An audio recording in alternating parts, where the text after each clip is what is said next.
Bonsoir, bienvenue à vous tous, c'est le journal et on démarre avec les titres. Nous sommes à un peu plus de 24 heures de la Noël, mais le Père Noël est descendu un peu plus tôt ce jeudi au palais présidentiel. 3000 enfants ont été invités pour vivre une journée féerique à l'initiative de la Fondation Children of Africa pour son traditionnel arbre de Noël. Le Père Noël et la Première Dame Dominique Ouattara leur ont offert plusieurs cadeaux. Incursion dans l'univers des tout-petits, comment vivent-ils ces moments de joie, parfois intenses, avec ces espaces de jeu et de détente qui mettent tout en œuvre. Abidjan vibre déjà et la magie de Noël est palpable. Nos reporters au cœur de la ville nous content l'ambiance dans notre dossier Vie d'ici. Et puis la ville de Mans se dote d'un nouveau centre hospitalier régional CHR d'une superficie de 7 hectares pour un coût de plus de 27 milliards de francs CFA. L'ouvrage a été inauguré par le Premier ministre Patrick Hachi.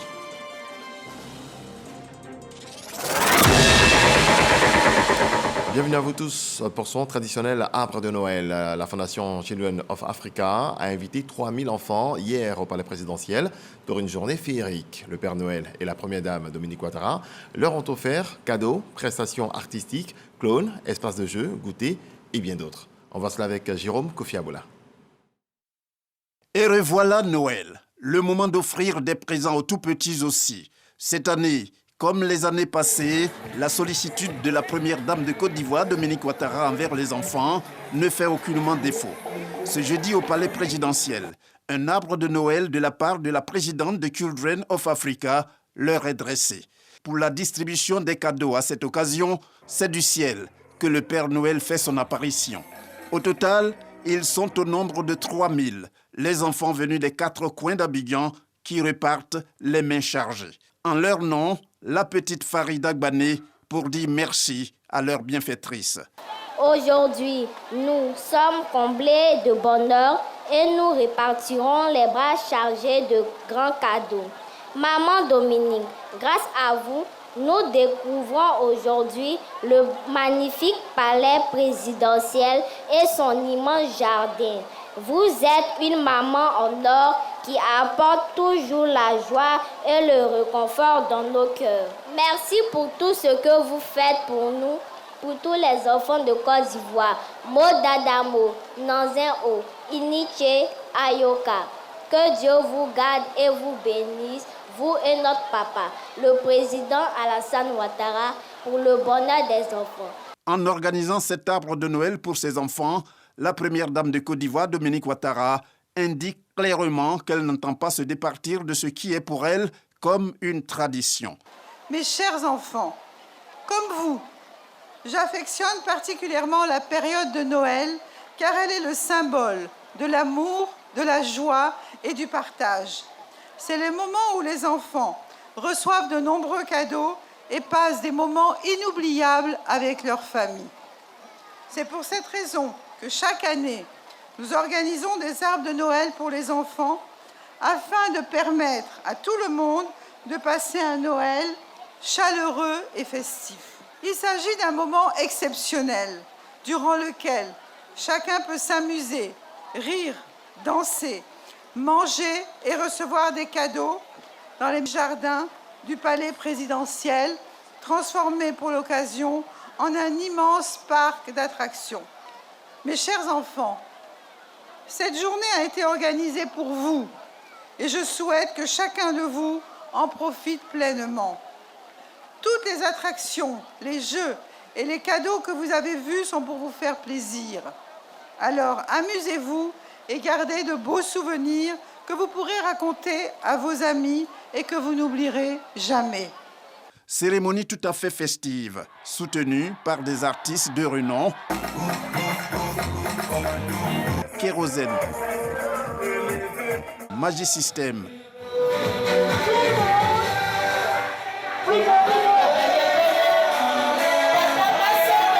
Fally Ipupa.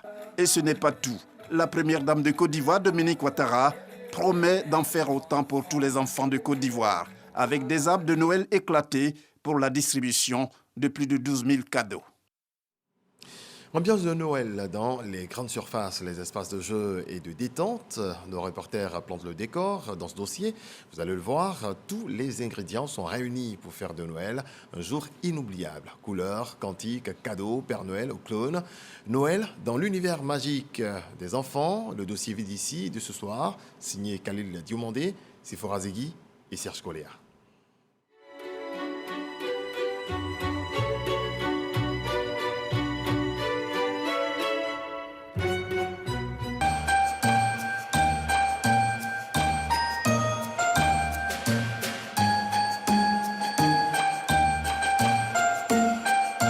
Bienvenue dans l'univers magique de Noël. Noël et son monde des rêves. Le Père Noël, grandeur nature, des prototypes d'ours polaires et de bisounours, tout ce qu'il faut pour enchanter les tout-petits.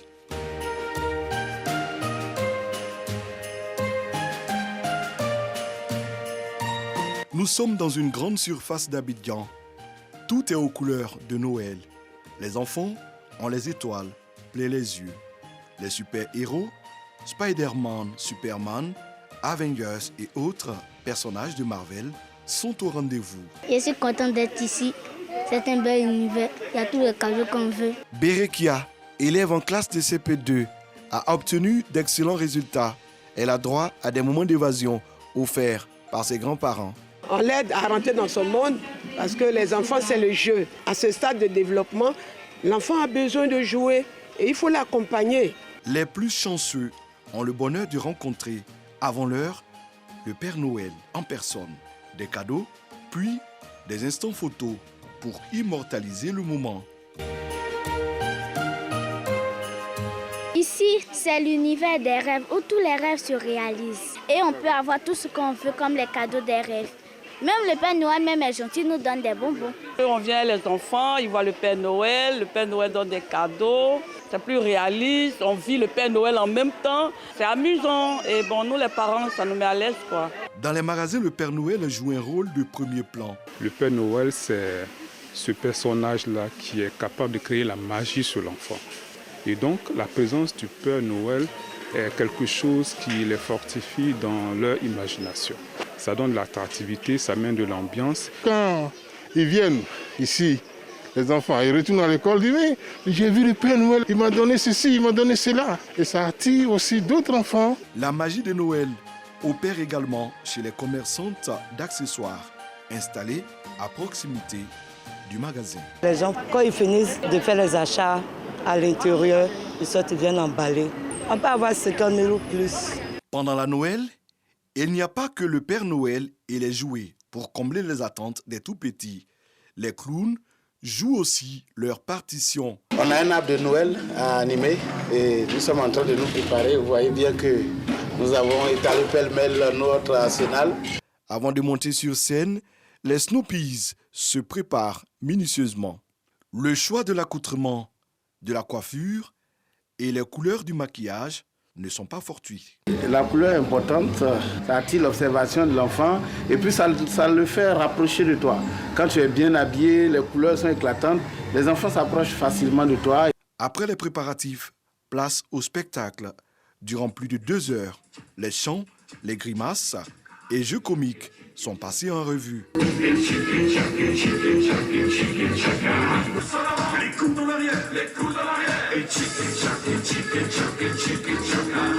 Les tout-petits ne boudent pas leur plaisir. J'apprécie le fait que les clowns viennent nous égayer. J'ai joué à la statue musicale et j'ai gagné mon cadeau. Quand on finit une animation, quand le promoteur ou bien celui qui a commandé le spectacle vous dit vraiment c'est beau, c'est bon. Et puis les enfants sont contents, ils vont à la maison, vraiment. C'est notre grande satisfaction. Changement de lieu, même atmosphère à la Riviera Mputo avec Tony le clown et son binôme.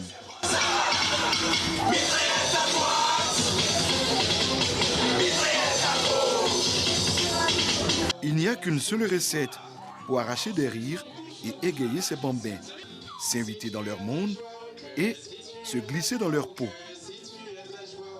Ce qui est plus important pour nous, c'est la symbiose qu'on crée avec les enfants en fait. On amène les enfants à être un avec nous. On s'amuse très bien avec les clowns. Je trouve les clowns très rigolos.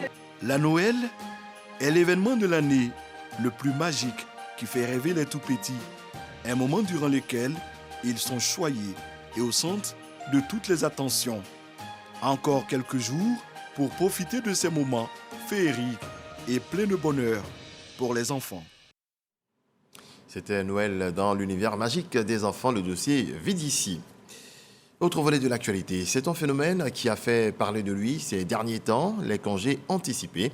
Après avoir pris des mesures, les ministres en charge de la jeunesse et de l'éducation nationale dressent le bilan. C'est ce vendredi au lycée moderne de Cocody qui a abrité la cérémonie de clôture de l'opération de sensibilisation Zéro congé anticipé. Serge Pacom Didi.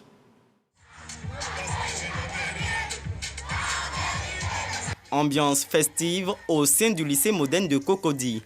Les élèves heureux de recevoir au sein de leur établissement d'illustres convives, notamment les ministres Mamadou Touré et Mariatou Kone, venus traduire les félicitations du gouvernement pour le respect des dates de départ en congé de Noël. Cela dans le cadre de l'opération Zéro congé anticipé, qui a permis de sensibiliser cette année les élèves, dont ceux du lycée moderne de Cocody. Les meilleurs élèves de l'établissement sont primés pour davantage les exhorter à dire non à la violence à l'approche des congés scolaires. Nous, élèves du lycée moderne de Cocody, sommes restés en classe jusqu'à ce jour. Nous avons commencé la mission depuis la rentrée. Nous avons poursuivi en action concrète sur le terrain. Voici les résultats. Vos enfants ont été maintenus et nous sommes là. Ce 23 jusqu'à 18h, on fermera l'école. À l'initiative du ministère de la Promotion de la Jeunesse, de l'Insertion professionnelle et du service civique, cette campagne a sillonné 45 établissements scolaires d'Abidjan et 208 établissements de l'intérieur du pays. Lorsqu'on s'est parlé ici, Madame la ministre, les élèves ont pris un engagement. L'engagement de ne pas avoir de congés anticipés ici au lycée moderne de Cocody. Et ce jour-là, je leur ai dit que si l'engagement était respecté, nous allons venir ici avec les artistes de leur choix.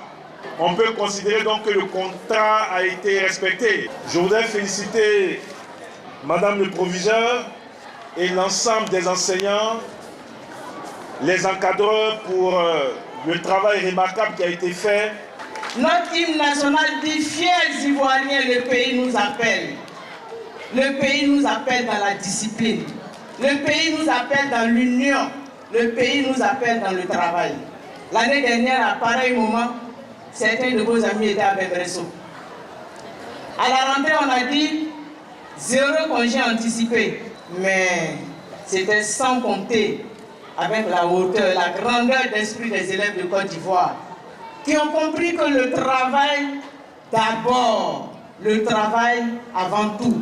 Merci d'avoir respecté le canton horaire. À l'instar des élèves du lycée moderne de Cocody, les meilleurs élèves des lycées modernes de Koumassi, Aris Dadjamé et Gaston de Benjaville sont également primés. Plusieurs artistes en vogue ont égayé les élèves qui partent heureux en congé de Noël à la date prescrite. Le Premier ministre Patrick Hachi inaugure le nouveau centre hospitalier régional CHR de la ville de Mans. L'établissement, d'une superficie de 7 hectares, pour un coût de 27,6 milliards de francs CFA. Cet acte de développement s'inscrit dans un champ d'action global à l'échelle nationale, portant sur la modernisation du système sanitaire national et qui mobilise 1000 milliards de francs CFA. Franck Quadio, reportage. La bâtisse s'élève, imposante. Comme un sésame, le nouveau centre hospitalier régional de Mans tranche dans le décor et ce jeudi après-midi sonne comme un moment particulier pour les populations, autorités élues et cadres du Tonki réunis autour du Premier ministre Patrick Hachi inaugurant l'édifice. Le 24 octobre 2019, que son Excellence, M. Amadou Bon Coulibaly, alors Premier ministre, procéda à la pose de la première pierre de cette infrastructure sanitaire de très haut plateau technique que nous inaugurons aujourd'hui. Tout en m'inclinant devant la mémoire de ce grand homme, je voudrais, au nom des populations de Mans et au mien propre, profiter de la solennité de cette cérémonie pour lui témoigner notre infinie gratitude et formuler nos vœux de prière pour le repos de son âme. Excellence, Monsieur le Premier ministre, au moment où vous procédez à l'inauguration de ce chef-d'œuvre, aucun mot aucune phrase ne saurait traduire dans sa plénitude le sentiment qu'éprouvent nos populations. C'est que le CHR du Mans est un outil sanitaire de pointe au regard des investissements réalisés, mais surtout du plateau technique adapté aux besoins des populations, comme a tenu à le relever le maître d'ouvrage, le ministre de la Santé, Pierre Demba. La construction d'un nouveau CHR était rendue nécessaire d'une part par l'exiguïté des services médico-techniques existants tels que la pharmacie, le laboratoire, la radiologie, la kinésithérapie, et d'autre part par l'absence des services clés tels que les services des urgences, les services de gynéco-obstétrique et d'autres spécialités. À ces insuffisances d'ordre technique étaient associées les questions sécuritaires pour lesquelles une mise à niveau était fortement souhaitée. Ce joyau architectural qui se dresse devant vous est bâti sur une superficie d'environ 13 hectares et dispose d'une capacité de 110 lits pour un coût global de 7,6 milliards. Ce nouveau CHR comprend 15 services, que sont donc les services de consultation externe, les services de néphrologie. Le service de néphrologie du CHR de Mans, qui a la particularité d'être le plus équipé de Côte d'Ivoire. Note de reconnaissance donc au chef de l'État. C'est l'expression de la gratitude des populations au président Alassane Ouattara, comme le relève le général Vagondo Diomandé, porte-parole des populations. Tout le Tonpi vous dit merci. Je puis ici rassurer le président de la République, au nom des populations, que nous ne ménagerons aucun effort pour la préservation de ce nouveau CHR. Excellence, Monsieur le Premier ministre, comme un soleil nouveau qui s'élève sur l'ouest, cet hôpital vient comme un signe annonciateur pour soulager les maux dont souffre cette grande région. Ces maux ont pour nom problème d'infrastructure routière, problème de centre éducatif, problème d'emploi des jeunes, problème d'accès à l'eau potable, problème de voirie dans nos villes. Des populations du Grand Ouest ivoirien dont le conseil régional et le district portent aussi les préoccupations au chef de l'État à travers la remise d'un livre blanc. Le message que Gloudadan Ier et tous les chefs nous ont confié de saluer le président de la République, de saluer l'homme qui est en train de nous aider à avoir une faciès de développement au niveau de cette région qui a tant souffert. Eh bien, aujourd'hui, vous nous livrez 2 hôpitaux d'un plateau technique hors norme. Ceux qui ne viennent pas à Mans pour rentrer ici, si on leur montre des images, ils vont peut-être penser que nous sommes en Europe, y compris l'hôpital de Danané. Faire de Mans un pôle sanitaire de premier plan, le message du Premier ministre Patrick Achi est celui du maintien du pacte de confiance entre le Tonpi et le président de la République, Alassane Ouattara. Chère population, chers cadres, chers frères, oui, vous avez eu raison. Vous avez eu raison de faire confiance au président de la République. Vous avez raison de préférer à toute autre aventure les progrès immenses de notre Côte d'Ivoire, nos routes, nos hôpitaux, notre électricité, notre eau potable, notre pétrole, nos énergies, nos écoles, nos universités, notre agriculture, notre industrie, nos ports, nos emplois, nos réseaux de télécoms, nos villes. Oui, tout cela, bien sûr, beaucoup de projets encore à mener et beaucoup de progrès encore à gagner.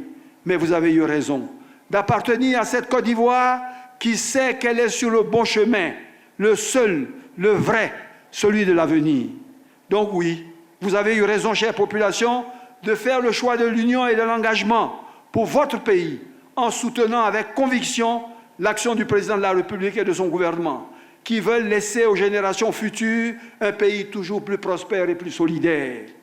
C'est sur ces mots de confiance, de mobilisation et de rassemblement que je voudrais vous dire encore une fois de plus à tous, merci. En marge de l'inauguration du CHR, les centres de premier contact de la région n'ont pas été oubliés en termes d'équipement. Les districts sanitaires de Mans et de Biancouma ont reçu des ambulances, dont du gouvernement ivoirien. Les signes du développement se ressentent de plus en plus à l'intérieur du pays. Après Bouaké et Grand Massam, c'est au tour de Yamoussoukro de recevoir la société du transport abidjanais, Sotra. Une trentaine de bus flambant neufs en circulation dans la ville. Le lancement officiel des 6 lignes de bus a eu lieu ce vendredi. Coût de l'investissement environ 4 milliards de francs CFA. Dangui. Des bus flambant neufs de la société de transport abidjanais Sotra dans les rues de Yamoussoukro. Le paysage urbain de la capitale politique de la Côte d'Ivoire change. La vie des populations et surtout des élèves et étudiants aussi. Déjà, c'est sécurisant par rapport au taxi. Et là, tu sais où tu descends. Je suis au lycée Miss. Il habite à Djouraboukou. Il marche des kilomètres. Mais grâce à Sotra, on va essayer d'arranger ça. Alors, je dis merci, grand merci à Sotra. À la cérémonie de lancement officiel des lignes de bus de la Sotra à Yamoussoukro, les populations sorties nombreuses ont été invitées à prendre ces bus sous leur protection. Chers élèves et étudiants, fonctionnaires, agents de l'État, vaillante population de Yamoussoukro, je voudrais ici vous inviter à prendre soin des autobus que l'État met à votre disposition à travers la Sotra. Nous sommes aujourd'hui en train de gagner le pari, de faire en sorte que les villes secondaires soient des villes accueillantes, soient des villes attrayantes. Le développement de nos villes secondaires est une réalité. L'arrivée de la Sotra à Yamoussoukro, après Bouaké et Grand Bassam, s'inscrit dans une vision du gouvernement pour les villes de l'intérieur de la Côte d'Ivoire, selon le Premier ministre. La vision du président de la République, c'est celle de tous les pays développés. Avoir une capitale, certes économique, une capitale certes politique, mais des capitales à l'intérieur qui sont des foyers de croissance, qui sont des foyers d'emploi, qui sont des foyers de développement, parce qu'ils permettent à tous ceux qui veulent y vivre et investir d'accéder à tous les biens, les nécessités et le confort de vie. La Sotra arrive à Yamoussoukro avec une trentaine de bus affectés à 6 lignes et 12 terminus pour un investissement d'environ 4 milliards de francs CFA. Un pas de plus dans le processus de transfert de la capitale politique à Yamoussoukro. Une bonne nouvelle pour l'organisation de la CAN 2024 en Côte d'Ivoire, selon les autorités. Les travaux du 4e pont au niveau de l'Indénié et de la Y4 ne sont pas encore achevés. Ils devraient pourtant prendre fin ce mois. Le ministre de l'Équipement et de l'Entretien routier sur ces différents chantiers donne des avertissements. Amédée Kouakou a également donné un délai supplémentaire de 6 mois. C'est ce que nous apprend l'enseigné Bakayoko. Le ministre de l'Équipement et de l'Entretien routier, fortement préoccupé par leur état pris dans l'exécution des chantiers du 4e pont et de la sortie Est de la Y4. Sur le 4e pont, le taux de réalisation est d'un peu plus de 60%, inacceptable selon Amédée Kouakou. Le fait qu'on ne puisse pas livrer cet ouvrage en fin d'année va encore contribuer à la souffrance des Ivoiriens qui sont obligés de passer tous par la route du Banco là-bas, au niveau de GESCO.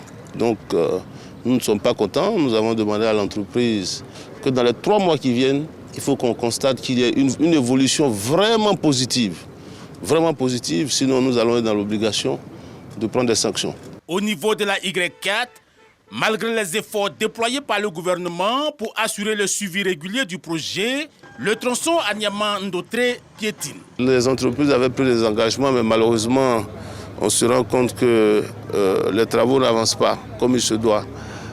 Normalement, à la fin de ce mois, on devait avoir terminé la sortie Est. 6 mois, pas plus, accordés aux entreprises pour livrer les ouvrages.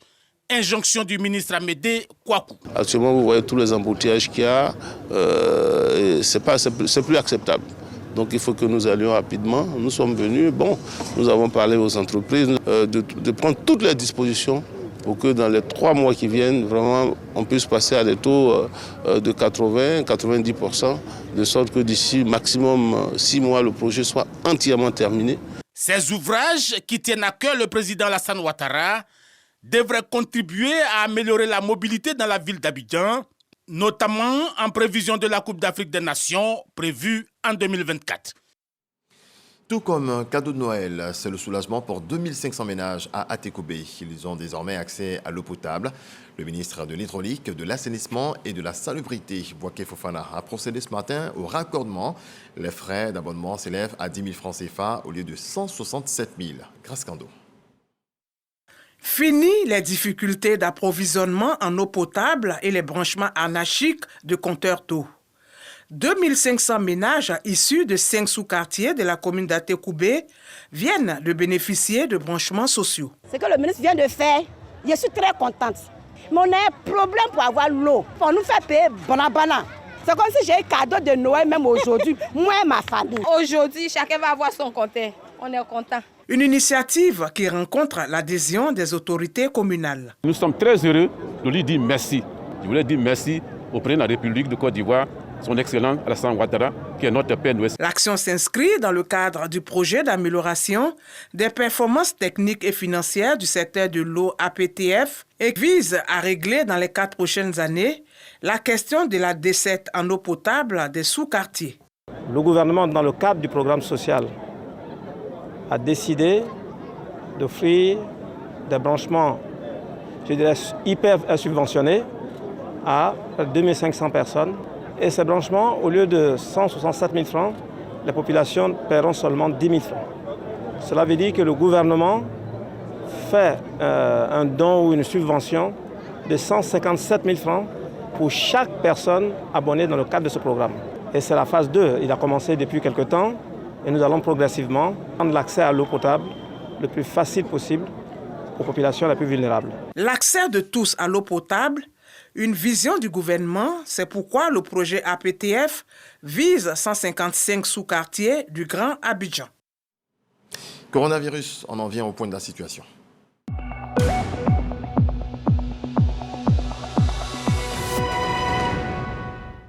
Le ministère de la Santé, de l'Hygiène publique et de la couverture maladie universelle a enregistré ce vendredi 23 décembre 2022 13 nouveaux cas de Covid-19, 2 guéris et 0 décès. À la date du 23 décembre 2022, la Côte d'Ivoire compte donc 87 932 cas confirmés, dont 87 078 personnes guéries, 830 décès et 24 cas actifs. Le 22 décembre 2022, 12 899 doses de vaccins ont été administrées.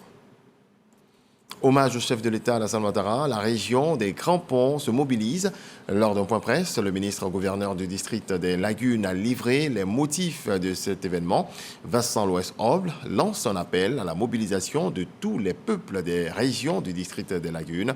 Propos recueillis par Charles Tatou. Dabou, l'espoir renaît depuis l'avènement du chef de l'État Alassane Ouattara, dont les actions de développement n'épargnent pas cette localité, vu les travaux avancés de la construction de l'autoroute de la Côtière qui traversera Dabou et Grand Laou.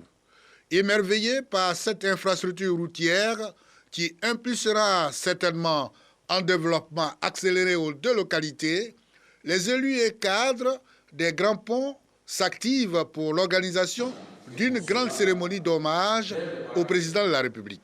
Il est normal que lorsqu'on vous fait du bien, qu'à un moment donné, vous puissiez dire merci à celui qui vous a fait du bien. Le président Alassane Ouattara est un fils de la région. Quand il s'agit de l'intérêt général de la région, nous devons nous mettre tous ensemble. C'est une opération républicaine, donc c'est l'ensemble des populations de la région des Grands Ponts que nous invitons à s'associer à cette initiative. Le district autonome des Lagunes est composé des régions de Lamé, Lagnébi-Tiassa et des Grands Ponts. Cette cérémonie sera donc une occasion de retrouvailles des peuples de ces 3 régions. Dans le reste de l'actualité, en France, 3 personnes ont été tuées par balle et 3 autres blessées ce vendredi 23 décembre à la mi-journée dans le centre de Paris par un homme de nationalité française connu pour 2 précédentes tentatives d'homicide qui a été interpellé et placé en garde à vue.